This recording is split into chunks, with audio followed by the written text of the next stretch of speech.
has a wide open man. It's Childs. He's loose. He scores. Childs, please. Touchdown. Here's Mallett back for the second time. He's got a man wide open. It's Ronnie Wingo, number 20. Scoots in for the touchdown, Arkansas. Mallett looking, goes up top, got man coverage. Adams on the button. Touchdown, Razorbacks. With the 74th pick in the 2011 NFL Draft, the New England Patriots select Ryan Mallett, quarterback, Arkansas.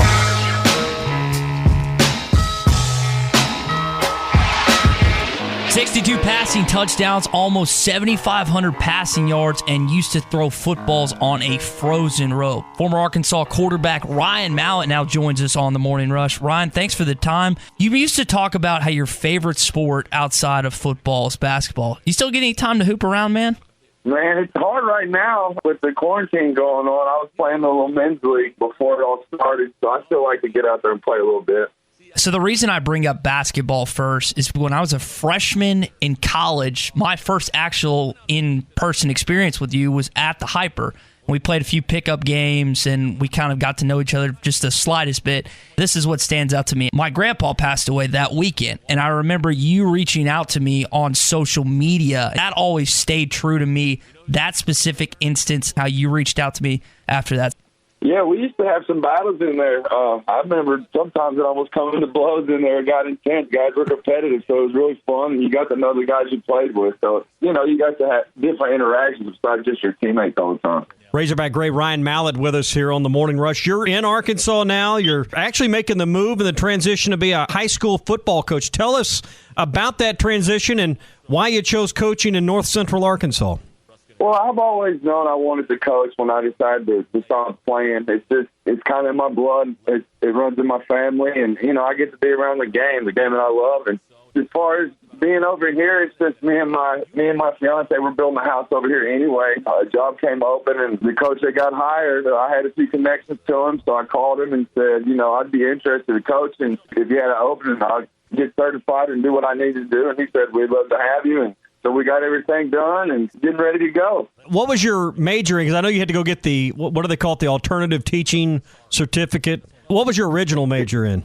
Well, it was sociology because when I transferred, only 3 of my 32 credits transferred. So that's the only major I could even do, regardless, to be eligible the year after I sat out. So it's just what I had to do. And what was it like, I guess, having to go back and study again? What was the process like of getting your alternate teaching certificate so you could do this at Mountain Home High School?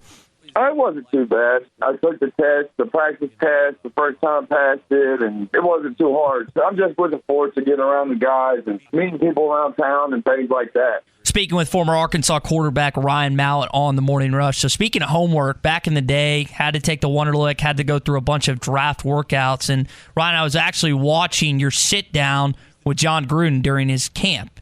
What was it like then, having the television cameras, having the pressure of sitting down with John Gruden and him dissecting what it seemed like every single one of your plays? It was really fun. When I got down to, I was pretty sure it was in Tampa, his little office he had there was just a little hole in the wall. And so I thought we were at the wrong place when we showed up. And then we walk in, and he has this, big old film vault in there. So it's pretty cool. I mean, he knows his stuff for sure. He's an offensive genius. And just to have him invite me down to sit down was a pretty neat experience. So watching the NFL draft when McShay and Kiper Jr. were talking about you, it was funny because not only did you get to play with Tom Brady, they were comparing you with Tom Brady he's not the fastest 40 guy, he's not the most athletic, but it was cool to see he's getting to play in a system under Bill Belichick with Tom Brady. Ryan, were you surprised to see him move on from New England on to Tampa Bay this year? I don't know. I haven't been there for a while, so I don't know the last 2 years of how it's gone up there between everybody in the building. I thought he would always be a Patriot, in my opinion. But things don't work out like that. It's a business, man. It's not about relationships. It's about the business, and that's what he did. Speaking of Belichick, speaking of Tom Brady, you obviously played there. Also, Bobby Petrino, as we know, at Arkansas. Those are two coaches that strike me that if they need to have a direct conversation with you, they got the ability. Is there any great stories about Belichick or Petrino and your playing time and some of those meaningful conversations they could have with you as a player? As far as with your coach's relationship, I always kind of keep that stuff private. But I had two of the best coaches in the game. One was more of a defensive guy, one was more of an offensive guy. But I learned so much from both of them on how to prepare and how to win, what it takes, the detail it takes to put into a game plan for your film study, things like that. And that's a lot of the things I really took from those two guys. What will you draw from them, or maybe your family that's in the coaching business as well, that will help shape your style of coaching at Mountain Home High School? I think I kind of got my style figured out and how I am. I'm going to be who I am. I'm loud. I yell a lot. A lot of it's encouragement, but I'm loud. So it's just what it is. I'm going to do whatever the head coach asks me to do. That's what I'm here for. So, Ryan, let's talk about you being loud. I remember the touchdown you threw to Joe Adams on a 4th down play in Baton Rouge, 2009. You're running off the field. You're tailing Aaron Andrews. I told you. I don't know about that story. I don't know what she was talking about, but anyway, go ahead. You're coming off the field, and there's this awesome college game day feature on you guys the next year when they come back to Little Rock. And Garrick McGee, Bobby Petrino, Tyler, they talked about how you kind of toned it down on the field a little bit. How much do you feel like you matured on the football field from your sophomore year to your junior year at Arkansas?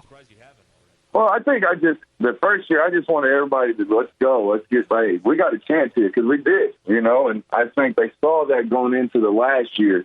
And so I didn't have to be like that as much. Didn't have to be rah-rah. I could calm down, handle my business, and then everybody else sees me being calm, and they stay the same way. So it really helped me just sitting down looking at that stuff with the coaches. We progressed from there, and it helped my career for sure. So that LSU game, 4th and 3, you hit Joe Adams on a stick route, and it happens to be the Honey Badger who you beat in that football game.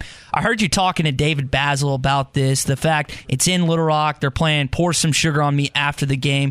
You grew up a Razorback fan, get the team to its first ever BCS Bowl appearance. Ryan, how much did that LSU win in 2010 mean to you as a Razorback fan? Man, it gives you feels just thinking about it. I promise.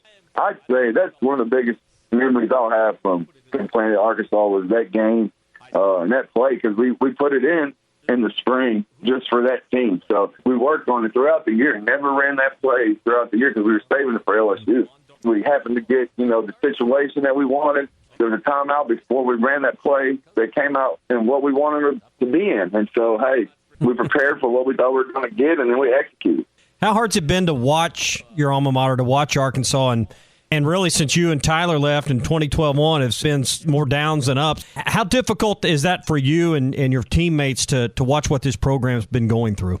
It's never fun to watch your team lose, especially growing up a Razorback, but I'm always going to be a Razorback. My support's not going to waver from the university, regardless of anything else. So I'm just ready to see us get back and get out there and be competitive. I know you weren't around when Sam Pittman was there with Bielema, but what have you gotten to know about this new staff, and what's your expectation of when they can get this thing turned around?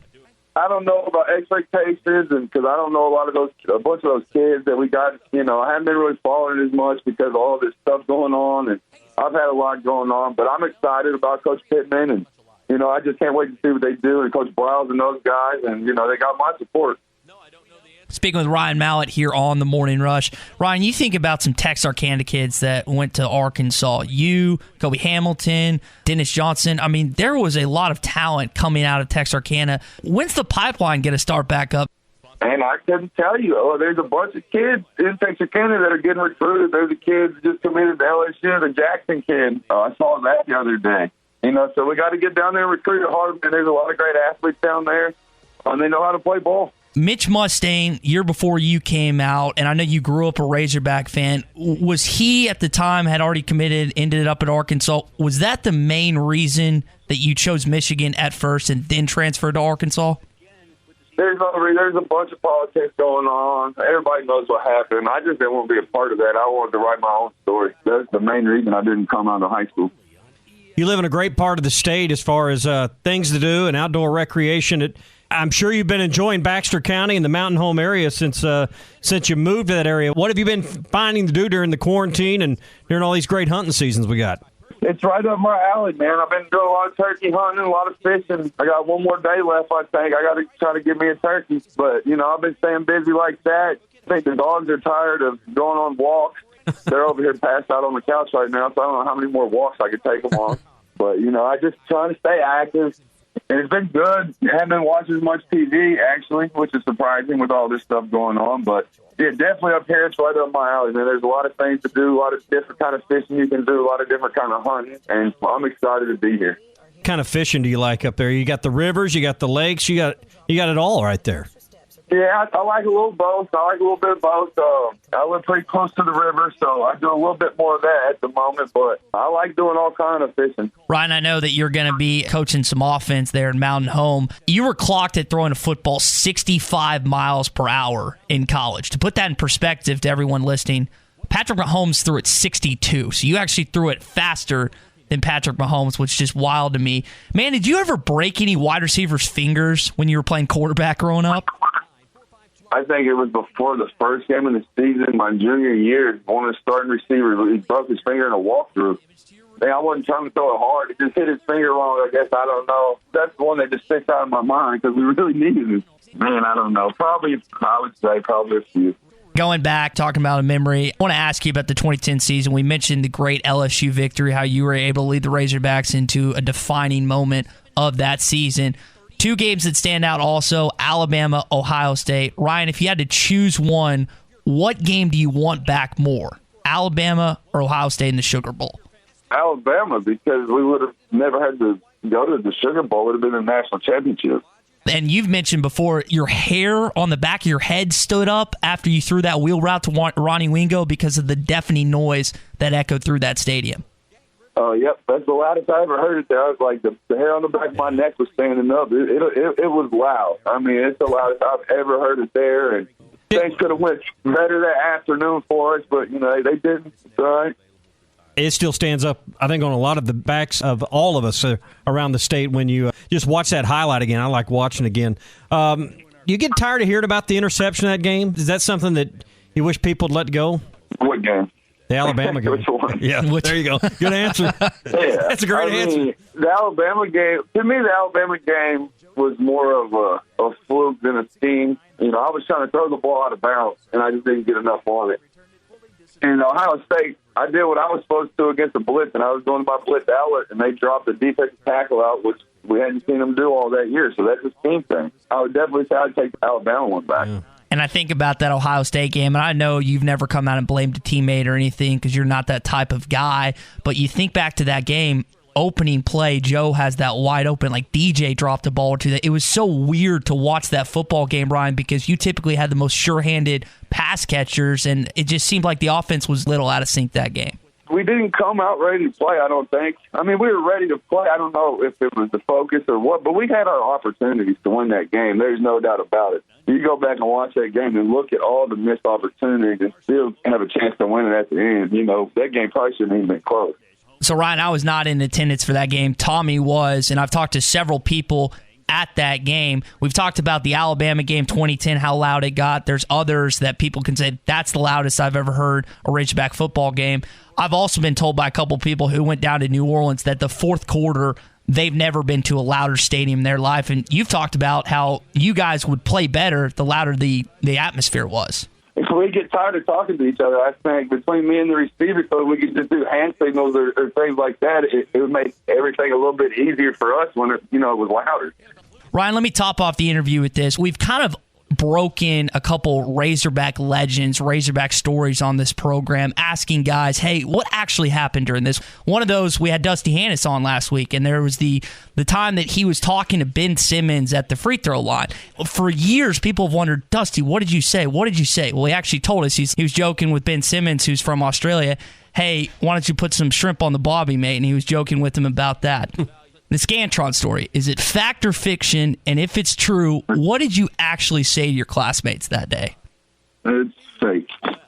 Be the bear and bad news, but it was fake. I mean, it's just crazy how blown up that story is. And like you said, you know me a little bit better than some of these people that talk about me or to me. So I think you could probably say that I wouldn't stand up in a. First of all, I'm pretty sure they said it's a lecture hall classroom. Well, I only had one of those. Never really went to that one. So, do you want to dispel any rumors or myths about what happened at the halftime of the Ole Miss game? What happened at Halftime Ole Miss game.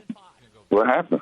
Oh, everybody thought you and Bobby got into the. Oh, when it was lightning. Oh, yeah. no, What halftime is lightning? That's right. And then Tyler came back out and resumed the game. I think the lightning delay just had everybody on edge a little bit. It wasn't nothing crazy. The point of sports radio is to get the truth, regardless if it's a great story or not. Ryan, I appreciate you hopping on with us this morning and making some time for us, and best of luck this fall with your Mountain Home squad. All right, thanks, guys. I appreciate you guys having me on.